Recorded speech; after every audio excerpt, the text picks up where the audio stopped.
아멘, 아멘. 우리 이제 함께 말씀 보도록 하시겠습니다. 오늘 보실 말씀은 사무엘상 18장 5절로 16절입니다. 사무엘상 18장 5절로 16절입니다. 제가 있는 성경은 구약 439페이지입니다.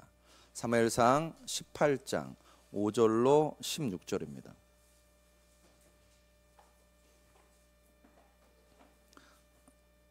구약 성경 439페이지.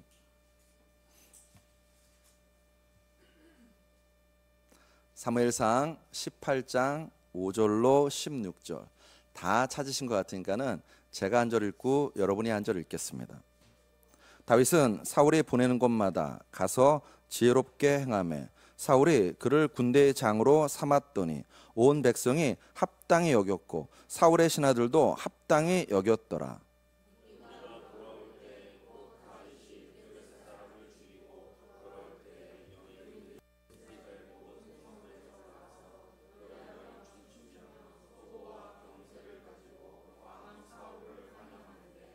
여인들이 뛰놀며 노래하여 이르되 사울이 죽인 자는 천천히요 다윗은 만만이로다 한지라.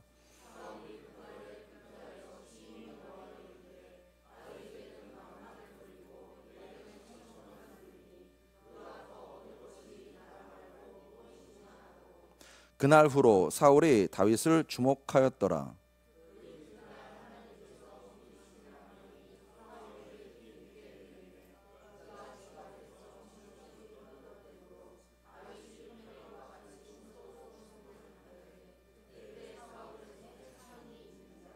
그가 스스로 이르기를 내가 다윗을 벽에 박으리라 하고 사울이 그 창을 던졌으나 다윗이 그의 앞에서 2번 피하였더라.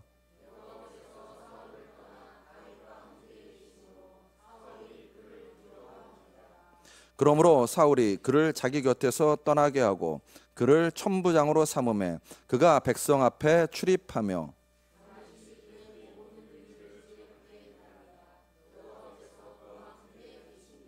사울은 다윗이 크게 지혜롭게 행함을 보고 그를 두려워하였으나 온 이스라엘과 유다는 다윗을 사랑하였으니 그가 자기들 앞에 출입하기 때문이었더라. 아멘. 아멘. 이 말씀에 근거하여서 지혜 물음표를 마침표로, 지혜 물음표를 마침표로라는 말씀을 함께 나누도록 하시겠습니다. 말씀 나누기 전에 흔충님 죄송한데 제 마이크 조금만 더 올려주실래요? 네. 저를 한번 따라 하시겠습니다. 지혜 물음표를 마침표로. 한 번 더요. 지혜 물음표를 마침표로. 네. 여러분 그 성경에 나오는 인물들은 다 이름에 뜻이 있습니다. 그렇죠. 그렇죠.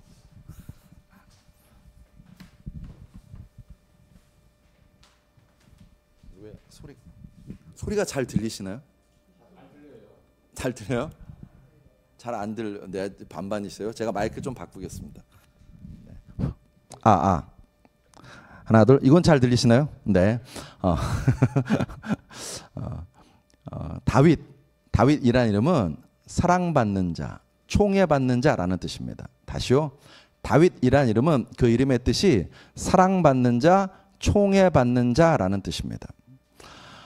다윗은 그 이름대로 사랑받습니다. 사무엘상 18장에 오면 사랑받습니다. 먼저 요나단이 다윗을 사랑합니다. 3절 상반절에 요나단은 다윗을 자기 생명같이 사랑하여 국민들도 다윗을 사랑합니다. 16절에 온 이스라엘과 유다는 다윗을 사랑하였으니 공주도 다윗을 사랑합니다. 20절 상반절에 사울의 딸 미갈이 다윗을 사랑하며 신하들도 다윗을 사랑합니다. 22절에 보시면 모든 신하도 너를 사랑하나니 심지어 이방의 왕도 다윗을 사랑합니다. 열왕기상 5장 1절 하반절에 보시면 이는 히람이 평생에 다윗을 사랑하였습니다. 사무엘상 18장을 보시면 남녀노소 빈부귀천을 가리지 않고 모든 사람들이 다윗을 사랑합니다. 성경은 그 이유를 분명하게 밝혀주고 있습니다. 본문 5절에 한번 같이 읽어볼까요? 다윗은 사울이 보내는 곳마다 가서 지혜롭게 행하매. 14절에서도 다윗이 그의 모든 일을 지혜롭게 행하니라. 15절과 16절에서는요, 사울은 다윗이 크게 지혜롭게 행함을 보고 그를 두려워하였으나 온 이스라엘과 유다는 다윗을 사랑하였으니. 30절에서는요, 블레셋 사람들의 방백들이 싸우러 나오면 그들이 나올 때마다 다윗이 사울의 모든 신하보다 더 지혜롭게 행하매 이에 그의 이름이 심히 귀하게 되니라. 여러분, 다윗이 가는 곳마다 사람들마다 사랑받았습니다. 성경은 그 이유가 무엇이라고 말하나요? 지혜입니다. 지혜롭게 행했다고 말합니다. 성경은 다윗이 모든 사람에게 사랑받은 이유를 지혜롭게 행하기 때문이라고 이야기하고 있습니다. 사랑하는 성도 여러분, 여러분과 저도 사랑받는 그런 사람들 되시길 주의 이름으로 축복합니다. 어떻게 되냐고요? 지혜롭게 행하는 것입니다. 지혜롭게. 여러분, 다윗은 벼락스타가 아닙니다. 우리는 다윗이 골리앗을 죽여서 벼락스타가 되었다고 생각합니다. 그렇지 않습니다. 우리는 다윗이 골리앗을 죽여서 군대 장관이 되었다라고 생각합니다. 한순간에 다윗이 벼락스타가 되었다고 생각하는데 오늘 본문을 다시 읽어보면 결코 그렇지 않습니다. 본문 5절을 보시면 다윗은 사울이 보내는 곳마다 가서 지혜롭게 행하며 사울이 그를 군대의 장으로 삼았더니 온 백성이 합당히 여겼고 사울의 신하들도 합당히 여겼더라. 13절에서도요. 그러므로 사울이 그를 자기 곁에서 떠나게 하고 그를 천부장으로 삼으며 그가 백성 앞에서 출입하면. 5절과 15절을 보면 우리가 이런 생각할 수 있습니다. 5절과 15절에 근거해서 사울은 다윗을 처음부터 군대의 장으로 삼지 않았습니다. 아마도 맨 처음에는 지방의 말단 관리로 보낸 것 같습니다. 그런데 그곳에서 지혜롭게 행합니다. 그러자 다른 일도 맡겨봅니다. 역시 지혜롭게 행합니다. 그래서 다윗은 밑바닥부터 시작해서 결국은 최고의 자리인 군대장까지 오르게 된 것입니다. 여러분, 사울왕이 다윗에게 쉽고 편한 일만 맡겼을까요? 100번 양보해서 사울이 다윗에게 쉽고 편한 일만 맡겼다고 해봅시다. 근데 여러분, 일해 보시면 알잖아요. 일이 힘든가요? 사람이 힘든가요? 사람이 힘들어요. 인간관계가 정말 어렵습니다. 그런데 오늘 성경은 말합니다. 다윗이 가는 곳마다 지혜롭게 행함으로 모든 사람에게 사랑받는 자가 되었다고. 우리가 이 부분을 눈여겨보아야 될 이유가 있습니다. 여러분, 드라마나 영화를 보시면 그 드라마나 영화에서 기독교인이 긍정적인 모습으로 그려지고 있나요? 아닙니다. 요즘 나오는 드라마나 영화 보시면 특히 영화 쪽에서 더 심한데 이기적인 존재, 자기만 아는 존재, 그 다음에 이중적인 존재, 독선적인 존재, 편협한 존재, 위선적인 존재로 기독교인들이 그려지고 있습니다. 많은 드라마, 많은 영화에서 기독교인은요 이기적이고 위선적이고 편협하고 독선적인 존재로 그려지고 있습니다. 대표적인 영화가 있습니다. 친절한 금자씨라는 영화가 있습니다. 그 영화에서 여주인공이 출소하고 난 다음에 자기를 맞으러 온 전도사에게 이렇게 이야기하죠. 너나 잘하세요. 전도사에게 너나 잘하랍니다. 밀양이라는 영화, 해외 국제영화제에 상 받았죠. 이 밀양이라는 영화는요, 남의 고통에 무감각한 기독교인의 모습을 그려주고 있습니다. 세계적인 인기를 끌었던 오징어 게임에서는 어떻습니까? 여러분은 모르실 거예요. 안 보셨으니까. 보셨나요? 보셨어도 눈치 못 채실 수 있습니다. 거기 오징어 게임이라는 그 드라마에요, 3명의 기독교인이 등장합니다. 근데 전부 다 그 영화에서 조롱의 대상이 되고 있습니다. 대표적인 사람, 한 여자가 등장하는데 그 여자는 젊은 여자인데 아버지로부터 성폭행을 당했습니다. 문제는 그 아버지가 목사예요.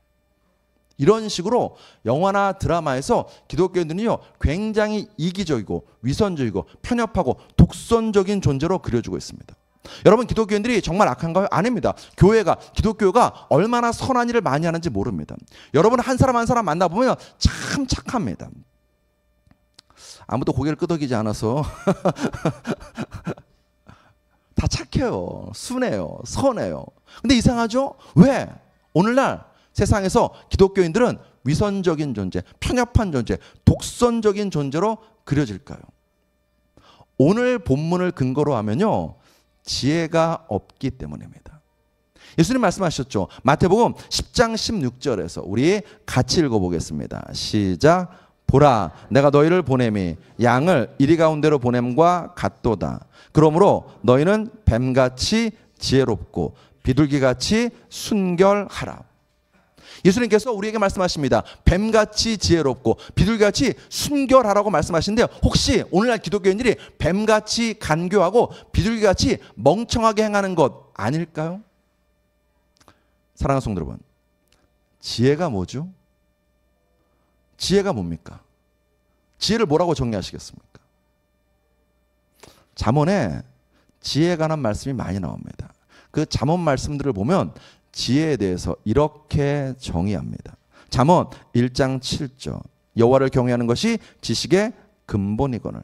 잠언 3장 7절. 스스로 지혜롭게 여기지 말지어다. 여호와를 경외하며 악을 떠날지어다. 잠언 9장 10절. 여호와를 경외하는 것이 지혜의 근본이요 거룩하신 자를 아는 것이 명철이니라. 잠언 15장 33절. 여호와를 경외하는 것은 지혜의 훈계라. 겸손은 존귀의 길잡이이니라. 사랑하는 성도 여러분, 성경이 말하는 지혜는 무엇인가요? 네, 여호와 하나님을 경외하는 것입니다. 여러분, 누군가를 경외한다는 것은 그 누군가의 말을 청종하는 것입니다. 그 사람을 존중하고 신뢰하고 경외하기 때문에 그 사람의 말을 믿고 따른다는 것입니다. 성경도 그렇게 말합니다. 시편 19편 7절에 여호와의 율법은 완전하여 영혼을 소성시키며 여호와의 증거는 확실하여 우둔한 자를 지혜롭게 하며. 잠언 28장 7절에서도요. 율법을 지키는 자는 지혜로운 아들이요 음식을 탐하는 자와 사귀는 자는 아비를 욕되게 하는 자니라. 전도서 12장 13절에서는요. 일의 결국을 다 들었으니 하나님을 경외하고 그의 명령들을 지킬지어다. 이것이 모든 사람의 본분이니라. 지혜롭다는 것은 여러분과 저의 삶의 중심에 여호와 하나님이 계신다는 것입니다. 여러분과 제가 지혜롭게 행한다는 것은요, 그 여호와 하나님의 말씀을 청종하는 것입니다. 다윗이 가는 곳마다 지혜롭게 행했다는 것은 그의 삶의 중심에 여호와 하나님이 계셨다는 것입니다. 다윗이 가는 곳마다 지혜롭게 행함으로 모든 사람에게 사랑받았다는 것은 그가 삶의 중심에 우선에 항상 하나님 말씀을 두었다는 것입니다. 사랑하는 성도 여러분, 지혜로운 자 되시기를 주의 이름으로 축복합니다. 가는 곳마다 누구를 만나든 지혜롭게 행하시기를 주의 이름으로 축복합니다. 그러면 성경에서 말하는 지혜를 우리의 삶에 좀 적용해 보겠습니다. 두 가지로 적용하겠습니다. 첫째, 성경적 지혜란 저를 한번 따라 하시겠습니다. 물음표를 마침표로 바꾸는 것이다. 다시요. 지혜란 물음표를 마침표로 바꾸는 것이다. 자, 우리는 매일 수많은 말을 듣습니다. 여러분이 교회 오시기 전에도 수많은 말을 들었을 것입니다. 여러분, 그 말들은요, 대부분 부정적인 말, 비관적인 말, 여러분과 저를 상처 주는 말들을 들었을 것입니다. 그런데 지혜란 하나님 말씀에 청종하는 것입니다. 하나님 말씀에 집중하는 것입니다. 하나님의 말씀이 아닌 것은 무시하는 것입니다. 악한 마귀는 대부분 여러분과 저를 죽이고 멸망시키고 실족시키는 말을 끊임없이 해야 됩니다. 그 말에 집중하면 안 됩니다. 마귀가 사람을 통해서 여러분과 저에게 어떻게 말하는지 아십니까? 여러분과 저의 인생에 의문문을 가져옵니다. 물음표를 가져옵니다. 예수님께 마귀가 이렇게 접근했습니다. 마태복음 4장 3절에 시험하는 자가 예수께 나와 이르되 내가 만일 하나님의 아들이거든 명하여 이 돌들로 떡덩이가 되게 하라. 마귀는 예수님에게 말합니다. 하나님의 아들이거든 네가 진짜 하나님의 아들이야 라고 물음표를 던지는 것입니다. 굶고 있네? 하나님의 아들이야? 혼자 있네? 그러고도 하나님의 아들이야? 아무것도 없네. 내가 그러고도 무슨 하나님의 아들이야? 라고 물음표를 던지면서 의심과 불안과 불신을 조장하는 것입니다. 그때 예수님 어떻게 하셨나요? 하나님 말씀으로 마침표를 찍으셨습니다. 마태복음 3장 17절에 하늘로부터 소리가 있어 말씀하시되 이는 내 사랑하는 아들이요 내 기뻐하는 자라 하시니라. 이는 내 사랑하는 아들이요. 라는 그 하나님 아버지의 말씀을 예수님은 붙잡았습니다. 그 말씀에 집중했습니다. 그 말씀으로 자기 인생에 마침표를 찍었습니다. 사단의 전략은 지금도 동일합니다. 여러분과 저에게 물음표를 가져옵니다. 하나님의 자녀라는데 왜 이런 일이 생겼지? 하나님은 사랑이시라는데 왜 내 기도에 응답하지 않으시지? 그렇게 기도했는데 우리 가정은 왜 이 모양 이 꼴이지? 그렇게 내가 충성 봉사했는데 내 사업장이 내 일터가 왜 이렇게 되었지? 라고 물음표를 가져옵니다. 물음표, 의문문을 던져서 여러분과 저에게 의심과 불안을 증폭시킵니다. 여러분 다윗에게 이런 물음표가 안 떠올랐을까요? 골리앗을 물리쳤습니다. 혼자서 골리앗을 물리쳐서 그 전쟁에 승리를 가져왔습니다. 그런데 사울왕이 자신을요 말단 직원으로 보냅니다. 전쟁의 승리를 이끈 나를 어떻게 이렇게 대우할 수 있지? 물음표가 떠올랐을 것입니다. 사울왕이 아픕니다. 정신적으로 문제가 났습니다. 그래서 다윗이 열심히 연주합니다. 연주해서 사울왕의 아픈 것을 치료해 주려고 합니다. 그런데 사울왕이 다윗을 향해서 창을 3번이나 던집니다. 충성하는 나를 향해서 어떻게 창을 던질 수 있지? 어떻게 나를 죽일 수 있지? 라고 다윗이 물음표를 가져올 수 있었습니다. 그런데 다윗은요 그 물음표에 집중하지 않습니다. 더 나아가 예수님께서는요 그 물음표를 마침표로 바꾸셨어요. 네가 하나님의 아들이야? 하나님의 아들이거든 이라는 물음표를 나는 하나님의 사랑하시는 자야. 나는 하나님이 기뻐하시는 아들이야 라고 마침표로 바꾸었습니다. 여러분과 저도 인생을 살아가면서 내 안에서 수많은 의문문이 물음표가 떠오르면서 불안과 의심이 증폭될 때가 있을 것입니다. 그때 여러분과 저는요 하나님 말씀으로 내 인생에 마침표를 찍으셔야 됩니다. 우리 살아가다 보면요 이런 의문문이 떠오를 수 있습니다. 하나님의 자녀인데 왜 이런 일이 생겼을까? 라고 물음표가 떠오를 수 있습니다. 그때 여러분과 저는요 그 물음표를 예수의 이름으로 쫓아내고 여러분과 저는 이렇게 마침표를 찍으셔야 됩니다. 이런 일이 생겼네. 괜찮아. 걱정 마. 나는 하나님의 자녀야. 마침표 찍는 것입니다. 자, 저를 한번 따라 하시겠습니다. 하나님의 자녀인데 왜 이런 일이 생겼을까? 한 번 더 따라 하실까요? 이런 일이 생겼지만 괜찮아. 나는 하나님의 자녀야. 사랑하는 성도 여러분, 여러분과 저는 전자입니까? 후자이십니까? 지혜란 사람 말에 내 마음이 흔들리지 않는 것입니다. 지혜란 악한 마귀의 유혹과 속삭임에 내 마음을 빼앗기지 않는 것입니다. 성경에 말하는 지혜는요, 그 사람의 말이, 그 사단의 말이 내 안에 물음표를, 의문문을 일으킬 때에 하나님 말씀으로 마침표를 찍는 것입니다.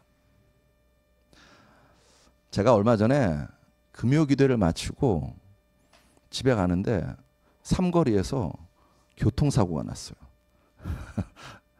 여러분 마음이 어떨까요? 다른 것도 아니고 금요기도에 열심히 기도하고 딱 나오는데 교통사고가 났어요. 마음이 어떨까요? 하필 왜 기도하고 나오는데 이런 사고가, 이런 우라질, 이런 마음일까요? 네, 맨 처음에 그런 마음이 들었어요. 그런 마음이 들었습니다. 근데 금세 괜찮아. 기도했잖아. 기도했으니까 하나님께서 이거 합력하여 선 이루실 거야. 마음이 바뀌는 겁니다. 여러분, 다윗은 안 그랬을까요? 다윗을 생각해 보십시오. 다윗은요, 이 당시에 10대 후반이었습니다. 10대였어요. 근데 그가 왕의 사위까지 올랐다가 한순간에 도망자가 됩니다. 그래서 10대 후반부터 20대까지 약 13년의 세월 동안 다윗은요, 광야에서 도망자의 삶을 살아야 됐습니다. 광야는 아무것도 없는 곳입니다. 진짜 아무것도 없는 곳입니다. 풀 한 폭이 없는 곳이 광야입니다. 다윗의 삶 가운데 부족함이 없었을까요? 아니요. 매일매일이 부족함이었을 것입니다. 그러면 다윗의 마음 가운데 물음표가 안 떠올랐을까요? 하나님의 사랑이시라는데 나한테 어떻게 이럴 수 있을까? 라는 물음표가 안 떠올랐을까요? 떠올랐을 거예요. 그런데 다윗은 그 순간 말씀으로 마침표를 찍습니다. 믿음으로 마침표를 찍습니다. 뭐라고요? 그 유명한 말씀. 여호와는 나의 목자시니 내게 부족함이 없다. 마침표 꽝 찍습니다. 불의함이 가득하고 나라가 망하는 상황에서 하박국 선지자도 마찬가지였습니다. 자, 여러분과 함께 성경을 좀 찾아보겠습니다. 앞에 뜨지 않을 거예요. 어디 찾을 거냐면 하박국 3장 16절로 19절입니다. 하박국 3장 16절로 19절 한번 찾아보겠습니다. 제가 읽는 성경은 구약 1304페이지입니다. 하박국 3장 16절로 19절. 제가 읽는 성경은 1304페이지입니다.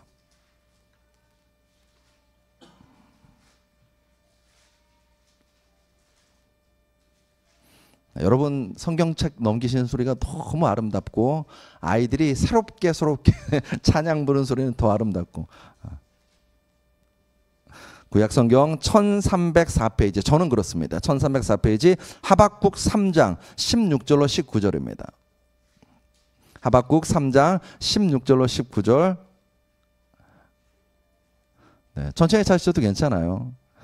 구약성경 1304페이지. 하박국을 찾으셔야지 호박국을 찾으시면 안 돼요. 하박국 찾으셨나요? 아멘. 자, 3장 16절부터 19절 같이 읽겠습니다. 시작. 내가 들었으므로 내 창자가 흔들렸고 그 목소리로 말미암아 내 입술이 떨렸도다.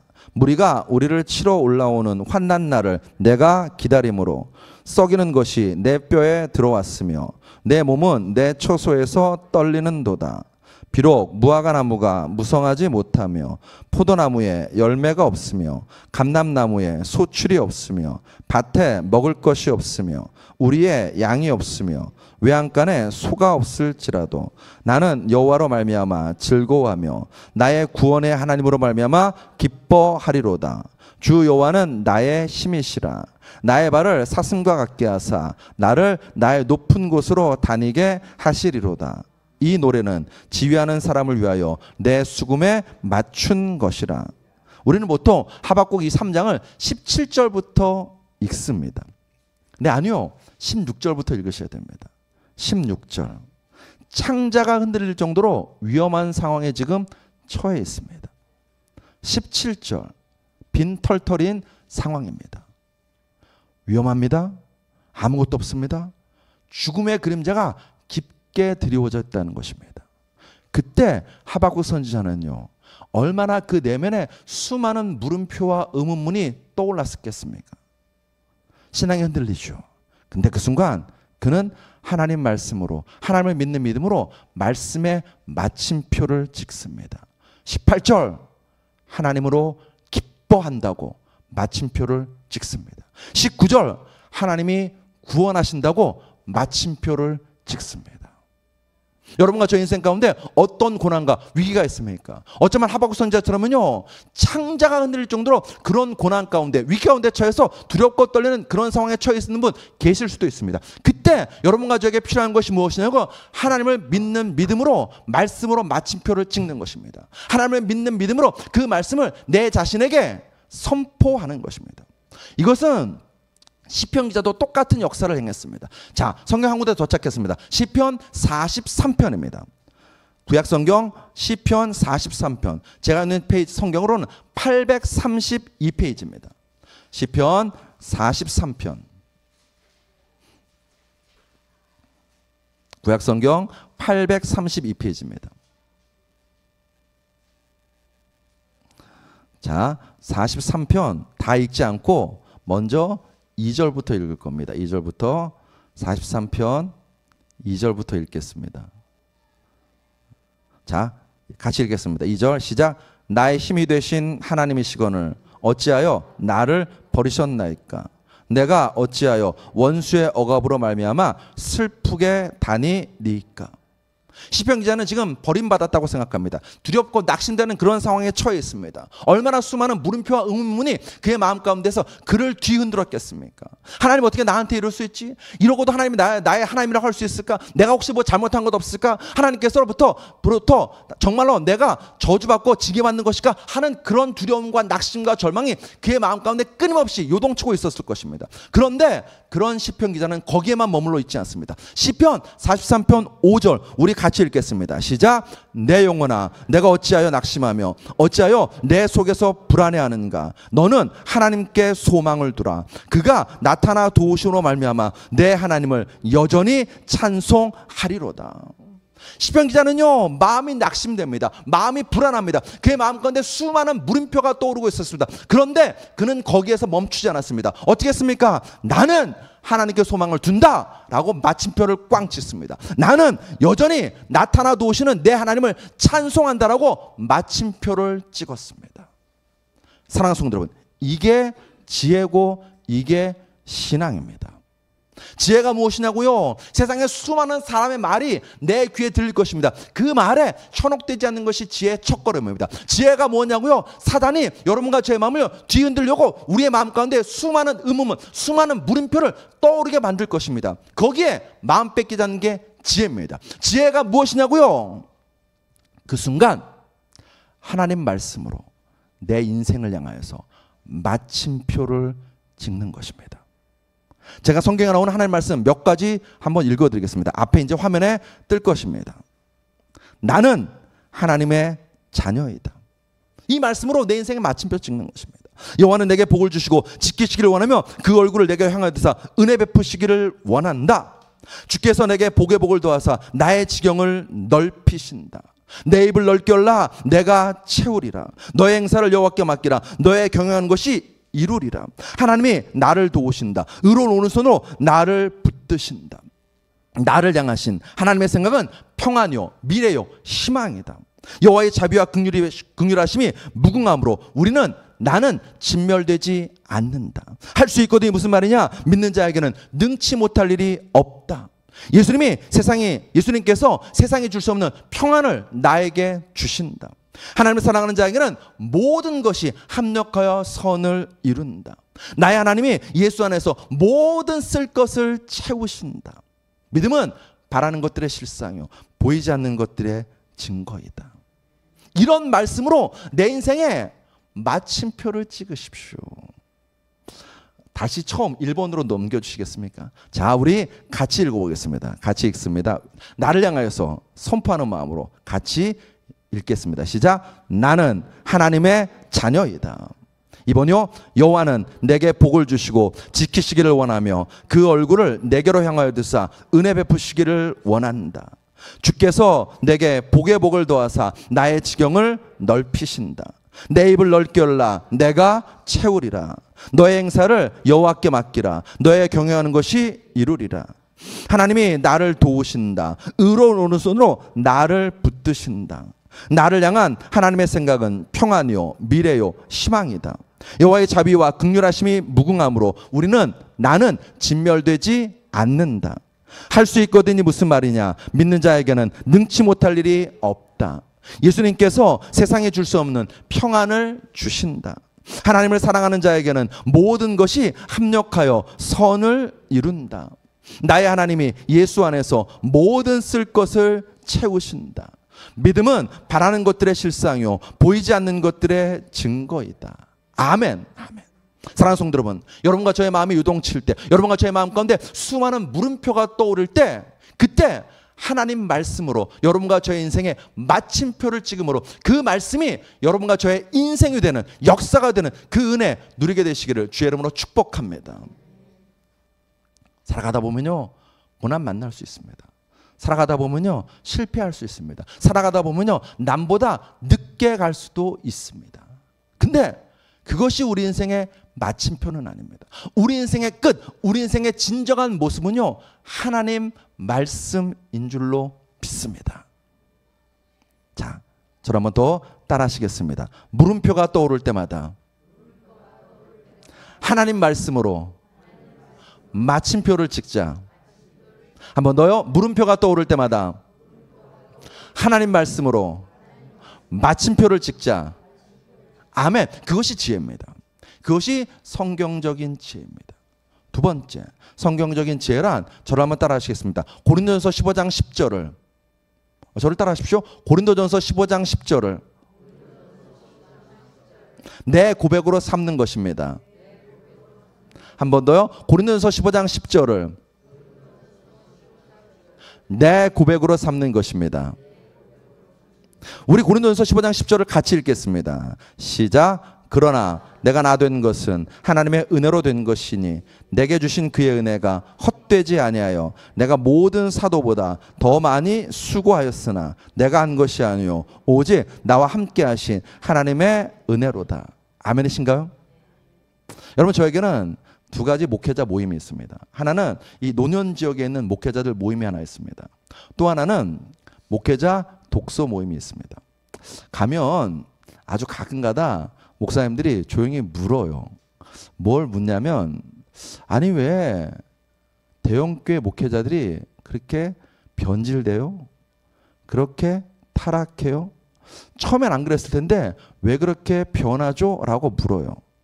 왜 묻냐면, 대형교회에서 신앙생활하고 대형교회에서 목회자로 섬겨본 경험이 거의 제가 유일하거든요. 이 모임 가운데서. 그러니까 저한테 이제 묻는 거예요. 왜 그런지. 그러니까 제가 그냥 저의 개인적인 소견을 말씀드리죠. 근데 정말 말씀드리고 싶은데 잘 말 안 하는 것이 뭐냐면 이 고린도전서 15장 10절입니다. 저는 그분들에게 그런 말씀드리고 싶어요. 왜 대형교회 목회자들이 또는 목회를 하면서 목사들이 변질되고 타락하는가? 나의 나 된 것, 하나님의 은혜이고. 여러분, 여기서 끝나면 안 됩니다. 그 다음 말합니다. 내가 더 많이 수고한 것도 하나님의 은혜임을 잊었습니다. 잊었어요. 앞에서는요 하나님의 은혜라고 얘기하죠. 근데 뒤돌아보면요 이 교회가 이만큼 커진 것은 내 노력, 내 땀, 내 눈물이라고 생각한 것입니다. 이 교회가 이렇게 존속할 수 있는 건 내가 있어서 그렇다라고 생각하는 것입니다. 그래서 은퇴 후에도 교회에서 손을 놓지 못하는 것입니다. 여러분, 그분들만 그런 어리석음에 빠질까요? 여러분과 저는 아닐까요? 다윗이 거인 골리앗을 물리쳤습니다. 전쟁을 승리로 이끌었습니다. 다윗이 내 공로야, 내 노력이야 라고 생각했다면 다윗은 어리석은 자가 되었을 것입니다. 사울왕을 대적하고 사울왕을 죽이려고 덤벼들었을 것입니다. 그런데 다윗이 다윗된 것, 하나님의 은혜라고 믿은 거예요. 이 어린 소년이 저 거인 골리앗을 물릴 수 있었던 것, 내 노력, 내 용기, 내 담대함이 아니라 하나님의 은혜라고 믿은 것입니다. 여러분과 저도 그러셔야 됩니다. 모든 것이 하나님의 은혜임을 믿으셔야 됩니다. 근데 우리가 특히 한국 사람들은요 그게 쉽지 않아요. 왜 그런지 아세요? 한국 사람들은 공부를 독하게 해요. 어릴 때부터 공부 독하게 합니다. 돈도 독하게 봅니다. 문제는 신앙생활도 독하게 해요. 독하게 해요. 내가 40일 금식기도 했어. 내가 교회 갖다 바친 헌금이 얼마인 줄 알아? 21일 작정기도는 아무것도 아니야. 나는 비행기 타고 와서 목장 모임 한 사람이야. 나는 주일마다 예배 마치면 기도원에 올라가서 기도하는 사람이야. 은연중 이거를 자랑합니다. 여러분, 모든 독은 해롭습니다. 독하게 신앙생활하지 마시고 은혜로 신앙생활 하시는 여러분과 저 되시길 주의 이름으로 축복합니다. 자기 열심으로 신앙생활 하지 마시고 복음에 감사 감격하여서 하나님의 은혜에 감사 감격하여서 신앙생활하는 것입니다. 달리 표현하면 신앙의 중심이 자기가 돼서는 안 됩니다. 제가 금요기도 때 한번 잠깐 말씀드렸었는데 어떤 목사님이 청년들을 데리고 중국 단동으로 단기 선교여행을 가신 거예요. 가서 그 코스 중에 하나가 뭐였냐면 백두산, 두만강, 압록강을 이렇게 돌아보는 그런 코스가 있었습니다. 근데 여러분, 우리는 그 북한 땅하고 중국 땅하고 되게 멀다고 생각하지만요. 이렇게 쭉 타고 내려오다 보면요. 정말 가깝답니다. 얼굴과 얼굴이 마주보고 안녕하세요 하면 소리가 들릴 정도로 그렇게 가까운 그런 지점들이 곳곳에 있답니다. 버스를 타고 이동하다가 한 자매가 이 북한 사람들을 본 거예요. 북한 사람들이 어떻게 생활하고 있는지를 다 보기 시작한 것입니다. 그러면서 훌쩍이기 시작했어요. 북한 영혼이 너무 불쌍하다고 계속해서 훌쩍훌쩍거리면서 그 코스를 다 마쳤습니다. 숙소로 돌아왔습니다. 저녁에 잘 시간이 되었습니다. 근데 그 자매가 하루 종일 북한 영혼이 불쌍하다고 훌쩍거렸던 그 자매가 목사님 방을 두드린 것입니다. 목사님은 이 자매가 북한 선교사로 헌신하려나 그런 마음으로 들어오라고. 근데 아니었어요. 왜 들어왔는가? 목사님, 그때 당시에 이 선교팀은 2인 1실로 방을 쓰고 있었습니다. 근데 그 자매가 목사님, 난 쟤랑 같은 방을 쓰기 싫어요. 방 바꿔달라고 들어온 거예요. 하루 종일 북한 영혼이 불쌍하다고 훌쩍거렸던 그 자매인데 하룻밤 쟤랑은 못 자겠다는 거예요. 이중성이죠. 이중성입니다. 이중적인 모습이에요. 근데 여러분, 이게 어쩌면 우리의 모습일 수 있어요. 우리의 모습. 예수를 믿는 그 열심은 정말 충성스럽고 아름답고 귀합니다. 그런데 문제는 뭐냐고요? 그 속에 여전히 내가 살아있어요. 그래서 은혜로 시작했다가 자기 영광으로 신앙을 마치는 것입니다. 그날 목사님은요, 단호하게 안 된다라고 말씀하셨습니다. 그 자매랑 잘하고 쟤랑 잘하고 어쩌면 하나님이 널 이 단기 선교에 보내신 것이 쟤랑 잠자라고 보내신 것인지도 모르니까 잘하고. 이후 전설 같은 이야기, 그 자매가 다시는 단기 선교 안 갔다는. 사랑하는 성도 여러분, 모든 것이 하나님의 은혜라고 생각해 보십시오. 하룻밤 같이 방을 쓰지 못할 사람이 있을까요? 교회가 내가 있어야 성장한다고 생각할까요? 내 아들에게 물려줘야만이 교회가 존속될 수 있다고 생각할까요? 내가 이만큼 헌금했다고 자랑하게 될까요? 더 나아가서 환경에 따라서 일이 일비할까요? 사랑하는 성도 여러분, 지혜란 모든 것이 하나님의 은혜임을 아는 것입니다. 나의 나 된 것 하나님의 은혜입니다. 동시에 내가 남보다 더 많이 수고할 수 있는 것도 하나님의 은혜입니다. 우리 모두 내 열심, 내 수고, 나를 자랑하지 마십시다. 그것은 어리석음입니다. 언제나 어떤 상황에 처하건 모든 것이 하나님의 은혜임을 고백하는 여러분과 저 되시기를 주의 이름으로 축원합니다. 말씀을 정리합니다. 지혜란 내 삶의 주권이 하나님께 있음을 믿고 하나님 말씀으로 나를 정의하는 것입니다. 모든 것이 하나님의 은혜임을 고백하는 것입니다. 물음표가 떠오를 때마다, 마음이 요동칠 때마다, 머리가 혼란스러울 때마다 하나님 말씀으로 내 인생의 마침표를 찍는 여러분과 저 되시기를 주의 이름으로 축원합니다. 그리고 혹시 내가 남보다 더 많이 수고하고 더 많이 자리에 올랐나요? 그조차도 나의 노력, 나의 수고가 아니라 하나님의 은혜임을 고백하는 여러분과 저 될 줄로 믿습니다. 그게 지혜입니다. 그럴 때 우리는 하나님께 사랑받고 사람에게도 사랑받습니다. 이 은혜가 여러분과 저에게 있게 되시기를 주의 이름으로 축복합니다. 기도하시겠습니다.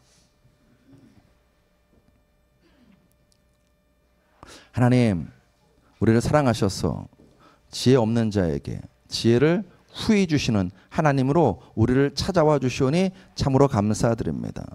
인생을 살아갈 때마다 얼마나 수많은 갈림길 가운데 서 있는지 모릅니다. 무엇이 옳은지 어떻게 해야 될지 혼란스럽고 걱정하고 염려할 때가 얼마나 많은지 모릅니다. 그때 주님, 지혜의 근원이 되시는 하나님 앞에 나아가서 하나님의 지혜를 구하고 하나님의 지혜대로 살아가는 우리 모두가 될 수 있도록 은혜 베풀어 주시옵소서. 사람의 말에 흔들리지 않게 하시옵소서. 사단의 유혹에 넘어가지 않게 하시옵소서. 내 생각대로 나를 규정하지 않게 하시옵시고 하나님 말씀으로 내 인생의 마침표를 찍는 그 말씀이 내 삶에 이루어지는 것을 바라보는 우리 모두가 될 수 있도록 은혜 베풀어 주시옵소서. 예수 그리스도로 감사하며 기도드렸사옵나이다. 아멘. 우리